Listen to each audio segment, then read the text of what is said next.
बेटा, आप कोलकाता केस पर मेरा सजेशन पूछ रहे हो। जब निर्भया केस हुआ था ना, उसके बाद कानून में बहुत सारे चेंजेस हुए। कानून जो पहले रिफॉर्मेटिव था वो प्यूनिटिव हो गया, यानी दंडात्मक हो गया। अब जो कोर्ट्स है वो क्रिमिनल्स जो इस तरह के रेप ऑफेंडर्स होते हैं उनको सुधारती नहीं है बल्कि उनको सजा देती है। यानी अब हमारा जो कानून है रिफॉर्मेटिव नहीं है, अब प्यूनिटिव है। अब उसके बाद भी ऐसे ऐसे कांड हो रहे हैं। अभी जैसे मैंने सुना है, अभी यूपी में 6 साल की बच्ची से हुआ, कलकत्ता में तो विभत्स हुआ। मेरा कहना है कि इन सब में हम सजेशंस नहीं दे सकते बेटा।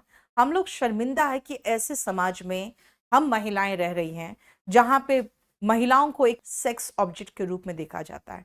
ये बहुत शर्मिंदगी की बात है। तो मुझे इसी बात का ऑब्जेक्शन है कि हमें हर रेप का बहुत कड़ी निंदा करनी चाहिए। जो कल्प्रिट्स है ना, उनको बहुत बहुत तेजी से, मतलब मैं कह सकती हूँ विद इन 2 to 3 months इनको फांसी पर लटका दिया जाना चाहिए, ताकि ये जो अभी केस हुआ है बेटा, ये कुछ दिनों के बाद धीरे धीरे लोगों के माइंड से गायब होने लगेगा। मेरा कहना है जब मामला गर्म ही हो उसी समय चोट करो तो अगला डरेगा।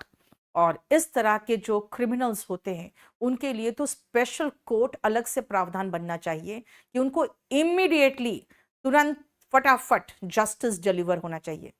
बहुत बहुत विभत्स केसेस है ये सब। इनमें तो कहीं भी सुधार की कोई गुंजाइश नहीं है। ये लोग बिल्कुल सिक माइंडेड पीपल है जिनको समाज से निकाल के बहुत गंदी मौत दे देनी चाहिए इमीडिएटली, ताकि ऐसे गंदे सोच वाले जो लोग हैं ना, उनको एक बार तो झटका लगे कि भाई ऐसा करेंगे तो सीधा फांसी पे विद इन अ मंथ लटका दिया जाएगा।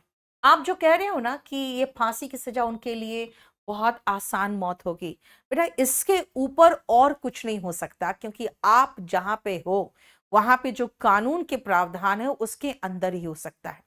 एक केस था बहुत पहले का, एक रंगा बिल्ला का केस था। उसमें जो लड़की को रेप करके जो मर्डर किया था, उसके भाई का भी मर्डर कर दिया था।